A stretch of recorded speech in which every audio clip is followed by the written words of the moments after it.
Hello my wonderful viewers, welcome to my platform. This is Linda's TV show. If it is your first time of coming across this channel and you like what you see after watching, please subscribe, put on your notification bell, set it to all notification. In that way you'll be able to get notified each time I upload a new video, even those without notification.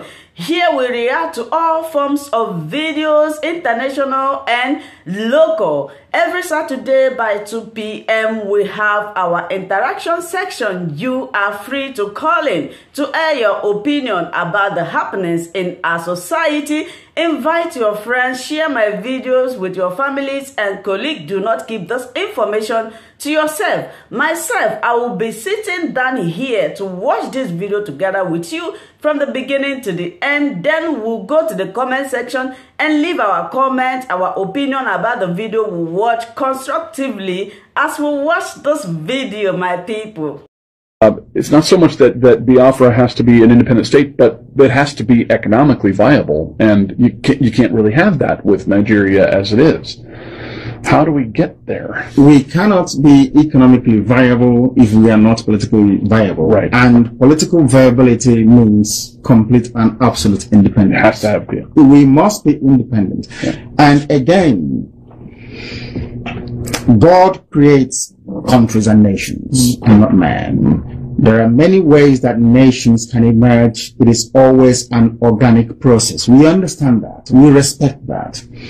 What people, most commentators don't appreciate about Africa, and which most Africans are a bit slightly uncomfortable with, is that somebody coming from Europe and without regard for your culture, your traditions, your way of life, saying you are now in one country and your name is Nigeria. Right. There is something unnatural about it. Yes. I said to the British government, if you had come, conquered my people, which is a natural human process, that is entirely natural. Right. If you had come, conquered our people, made us English, I can live with that. Yeah. But to come and hand over a children of God over to something completely alien, this same culture that we have in the north, which is an Islamic culture, tried to take us over many years ago and they failed. You now came and completed the cycle for them. There is something evil about it. Yeah, something inorganic about it. Inorganic. Yeah. Very, very inorganic. And you cannot. We don't talk about economic development, because before you talk about economy, you talk about things like policies, both macro and micro, the rest of it. You are dealing with people who cannot differentiate between macro and micro. No, absolutely. That's right. the problem. Yeah. Education is key for the world outside Biafra, and that's where this starts. The political has to start in the education. That's correct. When you speak to people in the UK, people in the US, is there an openness to independence for Biafra? No, there isn't. What you get is very condescending, wishy-washy. These are black Africans. Really, what do they know? Sort of attitude. We know best than they do, and we try as much as possible to enlighten and educate the American and, by extension, the European audience to the fact that before you had freedom and liberty in any part of the world, in Biafra land we had freedom and liberty. Before you had political asylum in any other part of the world, where I come from, there was political asylum being granted to people. That is the meaning of Biafra anyway. Come and join if you believe in our value system. We had a series of both political, legal, and legislative structures that endured for thousands of years. These were unceremoniously swept away in the name of, I don't know, civilization or advancement. Right. Therefore, the British must be questioned, or the mentality or the psyche of Europeans and, by extension, Americans must be put to the test to explain, to rationalize why the emergence of states in Africa cannot be allowed to adopt the same organic route by which every other civilized nation emerged. Why is that impossible? That's what I ask Americans and Europeans. And their answers are not good. There are no answers. Yeah. They don't have any answers to it. All they say is that, oh, why didn't you just get on with it? I want the same things that you have in America. I want liberty. I want freedom. I want all the rest of it. That is what makes you a human being, or else you're an animal. And being forced to live in cages in Africa, or being forced to live more or less like animals, is not a situation we are prepared to tolerate for very long. No. Yeah. Death is better. Have there been armed clashes between Biafrans and Boko Haram? Has there been a defense of Biafrans? No, not at all, because we are not allowed to defend ourselves. They can kill us. They can get arms flowing in from Lebanon, from Iran, from Saudi Arabia. There are jihadists coming from all over the place, coming in there. There was a plane load of arms that came in, was detained at the airport from Egypt. The Arab world, that is what drives me insane. The Arab world and the Islamic world are busy supporting Boko Haram in their stated aim of spreading Islam to Christians in Nigeria. The Christian world are not reciprocating. They are not coming to our rescue. I don't know how you can defend yourself against somebody who is armed with RPGs, armed with AK-47s. I don't know if you do that through prayer and fasting. I do not know. Right. But that is the sort of condition we are faced with. In other words, as we speak right now, the process of Islamization is gathering momentum, and no one is doing anything. Right. It's medieval. It's you will convert or you will die. They crucified some people. Was it 2 days ago? I think we've got the pictures on Facebook. They actually some people. They actually crucified. Yeah, they did. Yeah. There's something ISIS is doing that they're doing that we're going to say, you either convert or we kill you. And I don't know why the world expects us to deal with that. It's either there's something going on. It's either everyone else is a Muslim. That's why I say sometimes that everyone in the West is a Muslim. That's what I say, because you couldn't possibly keep quiet when such a thing is going on. No. It's terrible. No. Terrible. You're opening my eyes in ways I knew this was going to be eye-opening. I did not realize what is happening. Who is Boko Haram organically? Are they a government creation? Are they... Boko Haram is, you need to understand the geopolitics of Nigeria to then start comprehending the concept or the ideology that drives the insanity that is Boko Haram. In the north, you have the areas you call the Mohammedan Emirates of the North. Mm-hmm. These are people who are predominantly, by ancient culture and tradition, Islamic. They are Hausa, Fulani people. In the west, coming down near Lagos, you have the Yoruba people, and in the east, you have the Biafran people. Now, the Hausa Fulani people, we are told by the British that they have the right to rule in perpetuity Nigeria. The British in 1953 and 57 were involved in a massive fraud to rig the census results. In other words, they skewed the numbers to always favor the Hausa Fulani people that they may remain in power. And the reason for that is that the British is scared that Biafran people, especially the Igbos, are somehow human, that we can think properly. Yeah.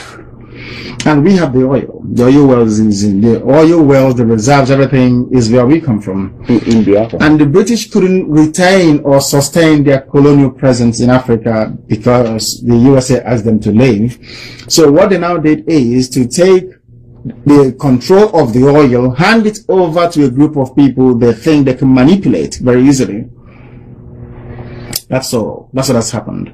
And now they now believe that they have the right to rule. Unfortunately for them, President Goodluck Jonathan, the incumbent, emerged out of circumstances that could maybe be described as somehow mysterious. He came up as the president, and now they don't like it. 3 people funded Boko Haram. The ex-president, head of state Buhari, another ex-head of state, Hausa Fulani Islamic person called Babangida, another vice president, Atiku Abubakar. They consciously went out to fund Boko Haram. Because Buhari said, after Jonathan won the 2011 elections, that I will make the country ungovernable. He said it openly. Oh. And they went ahead to do it by killing poor, defenseless Biafran Christians. Because they know that Christians around the world will not come to our rescue. Yeah. They also know that no other people will come to our rescue because they don't want us to emerge as a people. That's a problem. Yeah. So the British don't want you to emerge as a people. No. Aha. That's a problem. It's a huge problem. Massive. But this time around, whether they like it or not, I'm sure the British didn't want the USA to emerge either. No. Whether they like it or not, we shall emerge. Yeah. Or everything else there will die. It'll have to. I mean, It's one or the other at this point. One thing has to happen. Either we have Biafra or we all die. There's no going back this time around. There'll be no exile, no running away. That is our land. We've lived there for thousands of years. That's where we were born. That's where we'll die. Yeah. Are you all willing to go back and be there? At the drop of a heart, yes. Yeah. Yes. Yeah. And a heartbeat. Yeah. We'll go there. And obviously loved ones are there. And they're there. My parents are there. My loved ones are there. Yeah. And it's a land we've been in for, as I said, thousands of years. And a history and a rich culture and a vibrant way of life that has literally been obliterated. Yeah. You go to the book of Leviticus. 80% of what you have in the book of Leviticus occurs where I come from. 80%. 80%. The Levitical law. Everything. It wasn't us. I strongly believe, this is my hypothesis, of course I hold on to it very strongly. As soon as the British discovered in the late 18th century, because the same Hausa Fulani people in Zamfara told them, I think I have the map somewhere in London, that across that river lies what they believed to be part of the lost tribe of Israel. All hell broke loose. There was then a very systematic and deliberate policy to obliterate our history. The British first said that the Igbos don't have any history. First of all, they removed the name Biafra, which was exactly the name they used to go into treaties with us. They used, you see there clearly written, the chiefs of Ishekiri and Biafra. They then quietly took that away to now only take a component of that, one clan alone, which is Igbo. Because in Biafra you have the Idoma, you have the Igbo, you have the Bibio, you have the Efik, you have the Izon people, which they call Ijo, you have the Shekiri, you have the Robo, and some parts of Igala. Wow. These are the 7 people that make up, these are the 7 tribes that make up Biafra land.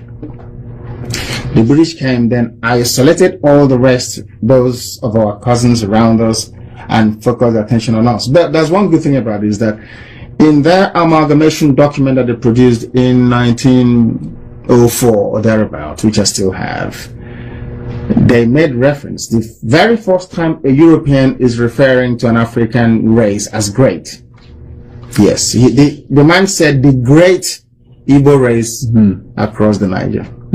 And that speaks volumes. And the Niger's the river. The river. And they, so Nigeria is taken from just drawing lines on the map from the river. Of course. Yeah. That's the name. I mean, the name is Nigeria, named after a river. Before that was the Royal Niger Company, which is a British company, which by royal charter was running the whole place. And then from there, incrementally, I have all the paperwork they signed. At no time did we give the British the consent to form a country called Nigeria. At no time in our history. I have all the paperwork. We gave them our land to trade. Right. That's all. But they went ahead and gradually decided to form a country. Despised us so much that they handed us over to Hausa Fulani Islamic Caliphate. And now they're killing us and nobody's coming to our rescue, which I think is very sad. If we come to the rescue, how are we coming? We need support from USA, from United States government, from the Christian community in the USA, and more importantly also from the Jewish community in the USA. They did something, in fairness to them, in 1968, 69, 70. the Jewish Congress in the USA did something. They tried to lobby the US government and Congress to do something about Biafra. From these three groups, we expect a lot to come from them to pressure the Obama administration to support what we're doing, to make sure that Biafra comes to exist. Biafra is the only natural ally that USA will ever have in Africa. In Africa, yeah. Natural. We are never going to bomb USA, are we? We can come here to work for you. We're never going to kill you. That's number one. Yeah. We are very, very loyal, hardworking, and friendly people. Go and ask anyone, they will tell you. And I see no reason why a people that believe in the irreducibility of an individual, that believes in liberty, that believes in equality and in freedom, the same creed, the same ideals upon which this very great nation USA was founded upon, why would you not naturally gravitate towards those people? I can't understand it. Right. And if you want to stop the menace of Boko Haram, they should support the creation of Biafra. Absolutely. That's all they need to do. We don't want them to do anything. Just come at the UN or make a press statement in the White House by saying that the people of Biafra, their suffering is intolerable. We may have to revisit the issue of them still belonging to one Nigeria. That's what they need to say. That's all. And it would change. It's done. Yeah. It's a game changer. It's finished. Yeah. Wow. We don't need US troops to come. No. We are more than capable. We held out for 3 years. Yeah. Against the combined might of Britain, USSR, and the entire Arab world. Yeah. For 3 years. So we can deal with them. Trust me, we can. We can. And do they want that? Does Boko Haram want that? Do they want that violent end? They do. And sometimes in life, you need to confront them violently. Yeah. Or else it will continue to fester. Yeah. We must meet them. And that's hard as Christians. Yes. That's hard. Very, very hard, because we don't take life where we come from. No. In other cultures and religion and language, you call another person a human being or a person. Where we come from, we say matter, which means the beauty of life. So you're forbidden from killing anybody. Yeah. You don't kill somebody, because that is the embodiment of God's creation. A person is known as Madhu. Madhu means beauty of life. So you don't take life. So it's very hard for us. Yeah. But you've been pushed. No, we are being killed. Yeah. Killed. Not pushed, killed. Not pushed, we are being killed. Let me ask a couple. Sure. I'll sit down here too.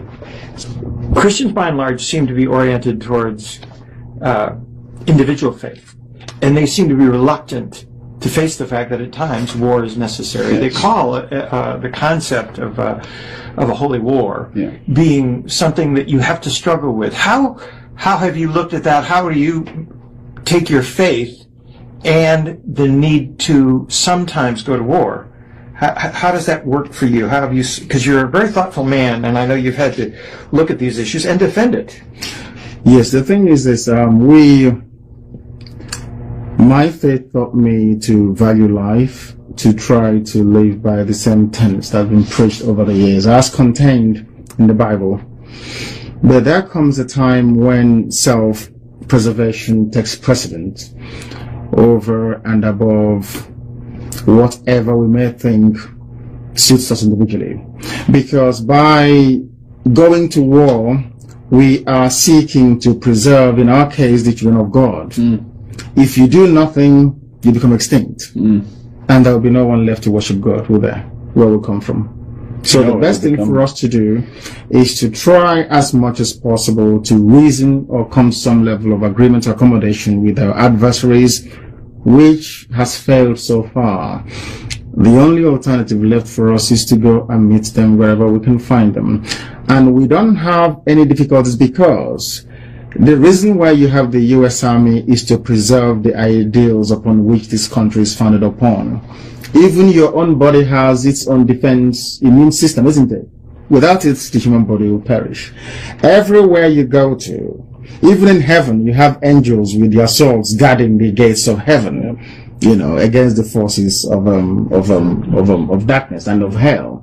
So even if you extrapolate the argument and take it away into the natural world, where nature rather than reason obtains, you will still see the same phenomenon and forces at play, that there is need for you to defend yourself. I have another question, and that is, certainly our founding fathers had to struggle with that very issue. As it related to England, they had a strong faith, different faiths, possibly, but they had to come up with a Declaration of Independence.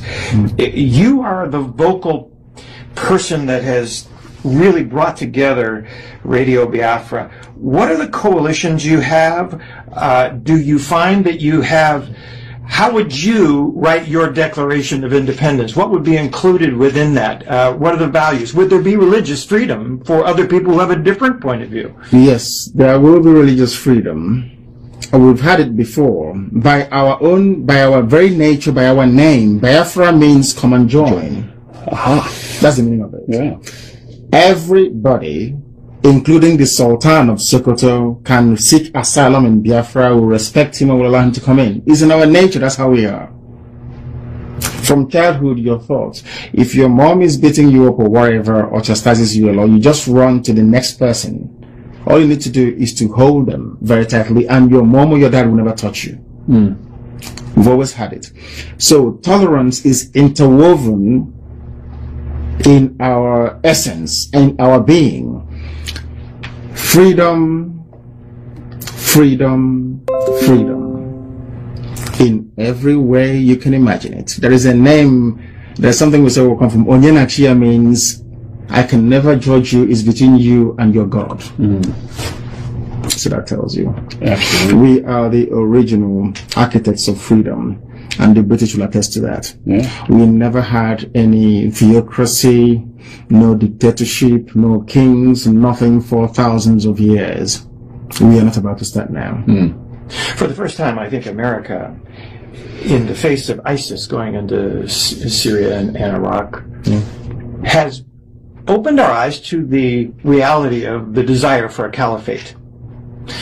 We think of that now in terms of the Middle East, but Africa has been facing that for a long time. Talk to us about a little bit about the mission that the Islamic jihadists have within Africa to control all of Africa. And to dovetail on that, it's because this tolerance and this freedom that Americans feel, that you feel, Boko Haram does not feel. And ISIS does not feel. And as near as I can tell, Islam does not feel. I'm not a judge of Islam. I don't know. I will judge them because you don't live with them. No. I do. Yeah. So I can judge them. Okay. The fact of the matter is this. If you go back to the statements made by the man that brought this virulent form of Islam into Nigeria, made Othman Danfodio, from Othman Danfodio to Ahmadu Bello, the son, and right up until this very moment, there's been one common theme running through everything they have said, their ideology, their philosophy, their thinking, their way of life, which is to propagate violent Islam all the way to the ocean. That's something you must know. That work has continued unabated. Biafra is the only piece of unconquered Islamic territory in West Africa, and they are seeking to take it. They vowed to take Biafra. Is on tape, which we will supply you with, so you can see what these people are saying. When you bomb Afghanistan, when USA bombs Afghanistan, they kill us in Nigeria. When there is a cartoon of Prophet Muhammad, they kill us. Every blessed day we are dying. We live with the reality. The slow march of Islam has been ceaseless from time, encouraged by the British. Encouraged by the British. Wherever they have been. The British government, you may wish to know, has never supported the independence of any Christian country in the world since the beginning of time, but they have always consciously and studiously supported the emergence of an independent Islamic caliphate. Yeah. Lawrence of Arabia. One of the criticisms that could come your way, or at least questions that could come your way, and that is Biafra does have control of the principal oil within Nigeria, were it to be formed under the present Yes, situation. that's correct, yes. That is a major obstacle, I would imagine, for people who are frightened of the fact that if you do gain control, they will lose the opportunity of having access to that. How do you approach, as an independent Biafra, the issues that are around the oil, around criticisms, and the resistance that will happen to your independence on the basis of that resource alone?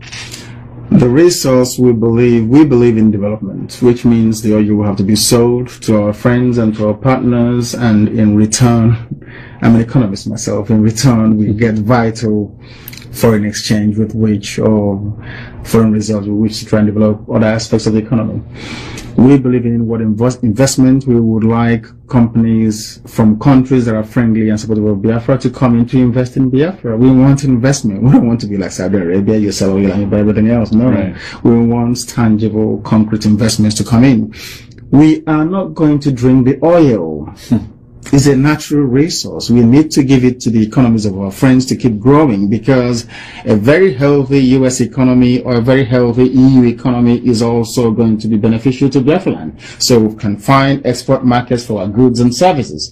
We are like that. I mean, we're not, we understand the intricacies of world economy and the need to make available to the international market your resources to continue to fuel human development. So, it is not a problem. Our oil fields and that very sector will be open to our friends, and only to our friends. You can't expect not to help us and then eventually we let you in. It's not going to work that way. But if you help us, of course, it's there for all to have access to. We've gone on record to say that oil is not our problem. All we want is freedom. Oil is not the issue. The issue is freedom. Once we have freedom and a semblance of dignity, then we can exist as human beings, because right now I don't see myself as a human being. A monkey is better than me because I don't have freedom. One of the things that it's always impressed me, the more I've come to know about your country's history, is the productivity of your people through the ages. You have been, and now many of them who have left Nigeria are all over the world, being productive, hoping that this would happen. I know when Israel eventually became its own country, there was a homecoming, and probably millions of people going to their homeland again. Is that part of your vision? Tell us a little bit about your vision for the future. They will come back, including some of you from the USA as well. That will be the most natural home for African American people. It will be natural. That will be very, very natural for them to come to. Because if you look at the map of Biafra, which is right here in front of us, you will see that the rising sun is cleverly positioned on the black strip of the flag, which means that we bring light where there is darkness. That's what we do. Everybody will run open doors, not just for Biafrans, but also for African Americans that have not been able to connect with Africa for very many centuries. They can come back and become a part of it. Because, mind you, most of the people that were taken away from Africa to come to work in the plantations of the USA came from the Bight of Biafra. This is where we come from. We open our doors for them to try and come back in. Everybody is welcome to come back, to be there. One of the things they talk about in the Middle East is that none of the countries there outside of Israel pass the public square test. And the public square test is that you can stand on the corner of a street and be critical of their government and their religion and survive. It seems to me this is a stand for freedom and for liberty. Yes. And your focus on liberty is a very important part of what drives you. Yes. Talk to us a little bit about your own journey. I mean, you have gone through beatings. I understand you've been in everything. I've been stripped naked and everything. For my faith. Because talk to us a little bit about your journey, because it has been a personal one where you continue to be a voice for Biafra. Yes. It started very many years ago. I was educated in England. I went to school in London, and upon graduation, I decided to serve my people because I didn't like what was going on. We have a group of friends, about 6 of us from Africa. We said when we graduate, we pick one tiny African country and go there and try and develop it. Very, very thoughtful and quite progressive of us. And upon graduation, the rest got very blue chip jobs and developed cold feet. I decided to carry on with it because I felt that the only thing that makes you human is your ability to reason. And as an African, as somebody from Biafra land, unless my land reflects what I believe I possess up here, then I have not made any telling or meaningful contribution to the advancement of mankind. So I decided to plug ahead with it.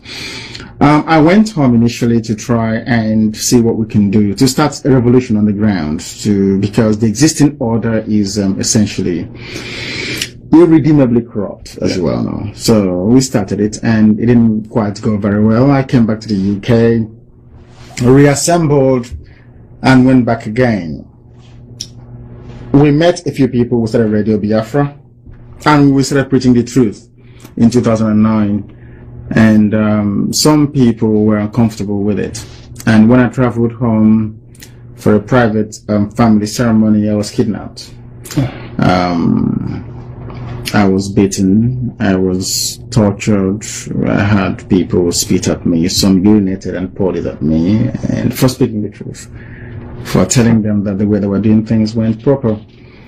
That wasn't enough. I was arrested before then at Murtala Mohammed Airport. I was detained for 8 days solitary confinement at the SSS headquarters because I was preaching Biafra, had some Biafra materials on me. And after that, I was transferred to Abuja under military escort, a 5-car convoy.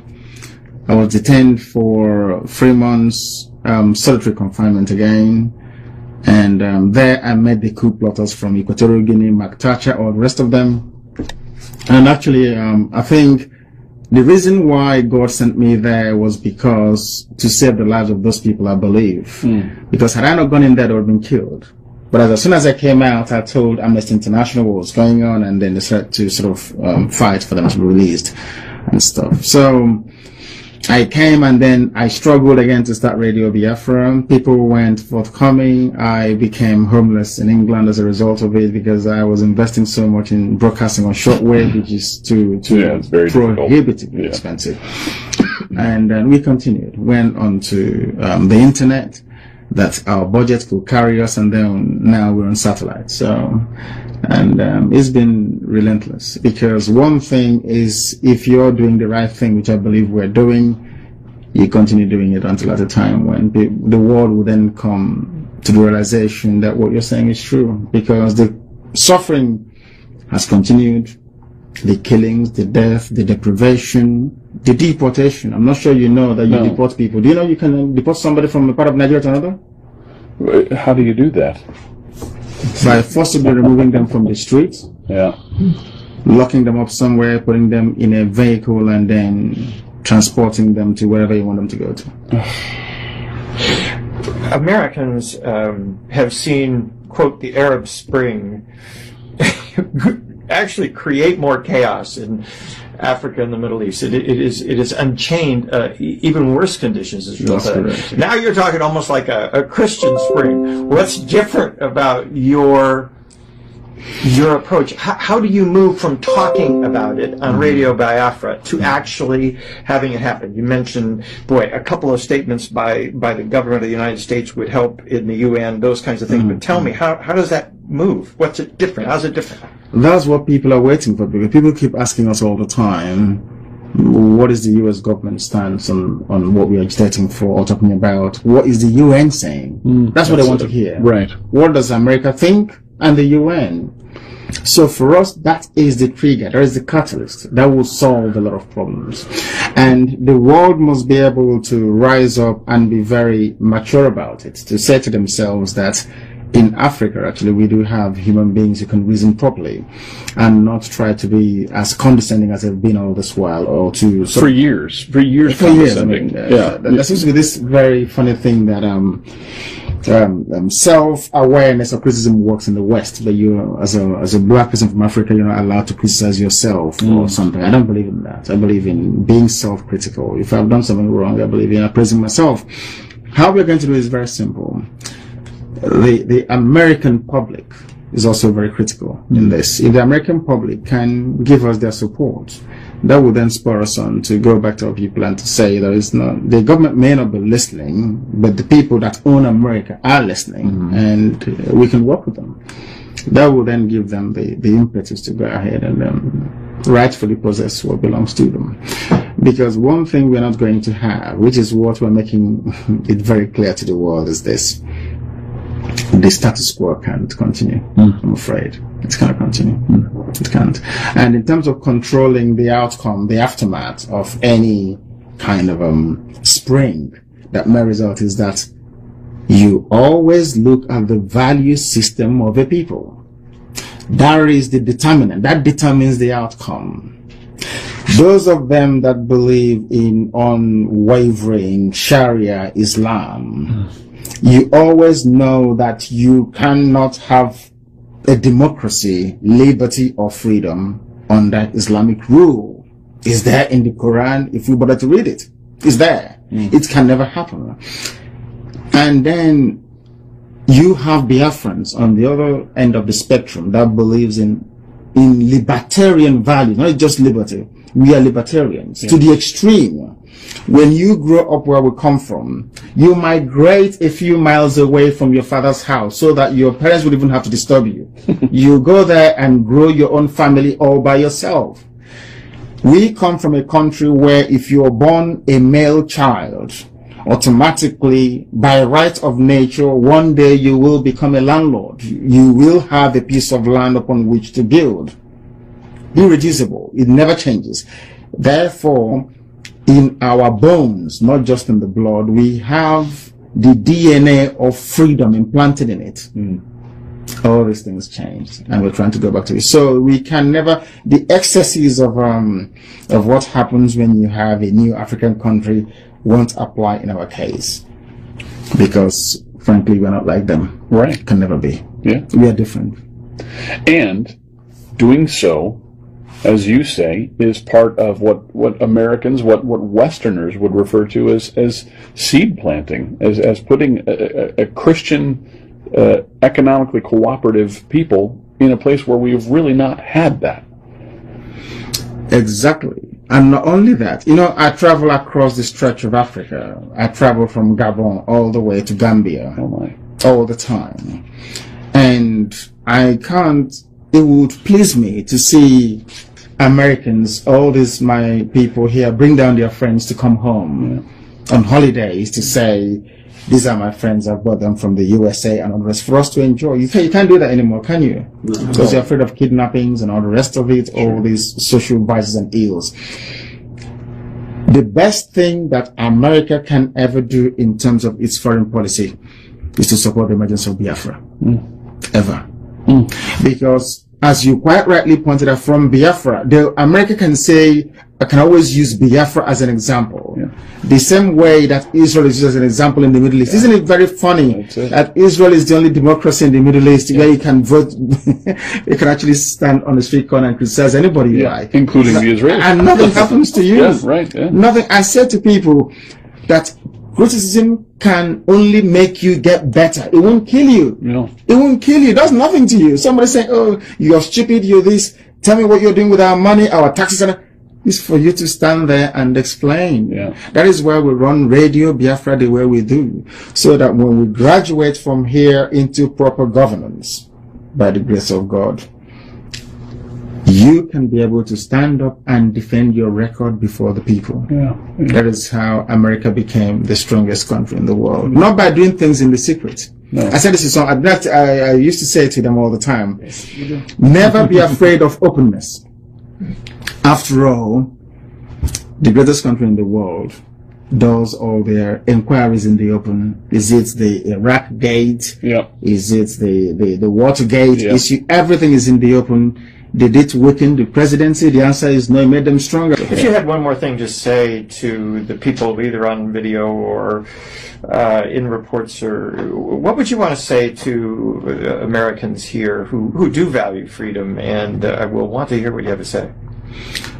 To those Americans here that value freedom and believe in it, it is also their duty to protect freedom wherever they can, to protect people defending the ideals upon which the USA is founded upon. Very, very critical. It is no use saying I'm an American, things works here for me, because in a not too distant future won't work anymore. You can't travel to London because ISIS will be there. I can show you. Yeah. Now, it is the duty of America. I mean, the world is at a crossroads right now. As I said earlier during my opening statement, the battle between good and evil, light versus darkness. So it is either you stand in faith with what you know to be correct than for you to be cowed by, I cannot put it, by what you perceive to be the overwhelming preponderance of the forces of darkness. And because of that, you cower into a corner because they're going to come after you. The disease in your body, if you leave it, it keeps festering. You must confront it. London was a revelation to me for that very reason. More Islamic people than I had ever experienced in one place, including all over Austria, Hungary, where I was, and there were some there, but London was and there was a protest the day that we were there, and we were walking by Westminster Abbey, and the protest was gigantic, and it was Gazans protesting against Israel, and they were being protected by the UK police, and as is their right to free speech. But one of the signs read "Britain accomplice to murder," and it didn't dawn on me until what you've just said how ironically true that statement is. It is true. What they have supported will come to bite them.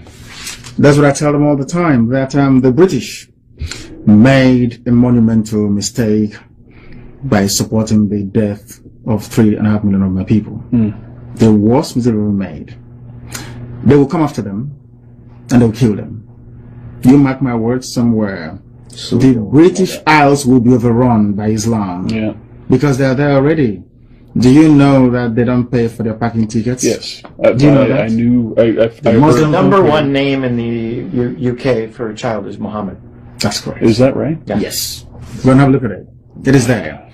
So the UK government and her people supported the emergence of Bosnia-Herzegovina from a predominantly Christian Orthodox Serbia and before that Yugoslavia.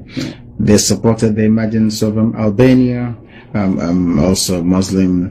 And what's the other one again? There's Albania. There's Kosovo as well. And the US did too. Exactly. Yeah. They supported the freedoms of all the Arab countries away from the Ottoman Empire, Lawrence of Arabia or the rest of it. The British occupied Palestine and refused the right of passage. I read Leon Uris's book, Exodus. I don't know if you've ever read it before. I read it. How they refused Exodus to dock. I think it was in Haifa also, by the British garrison there, saying no to them, but they can't come in. But you can quite easily go to the same Bible that you read all the time and see who owns the land. They can see it very clearly.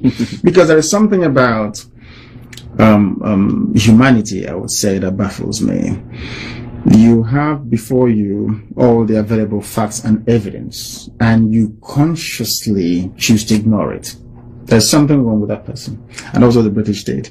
So it doesn't really surprise me at all. And I've said to them before that you have something against the children of God. That's the British people. Of course they did. In Israel, they didn't want to go away.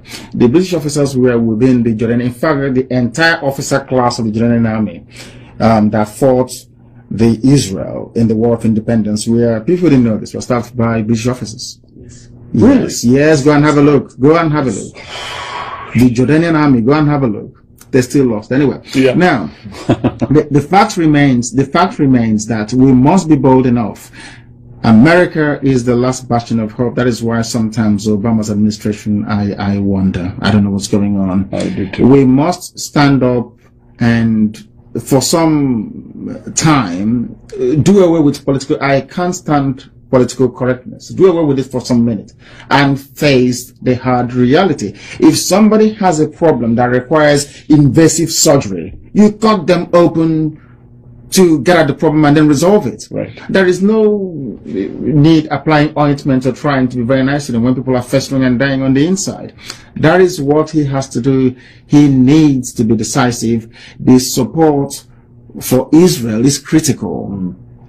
It is critical. there is no way you can use human shield or launch attacks against a sovereign nation from the comfort of a, children's classroom and don't expect some measure of reprisal. When the Japanese attacked America, America responded.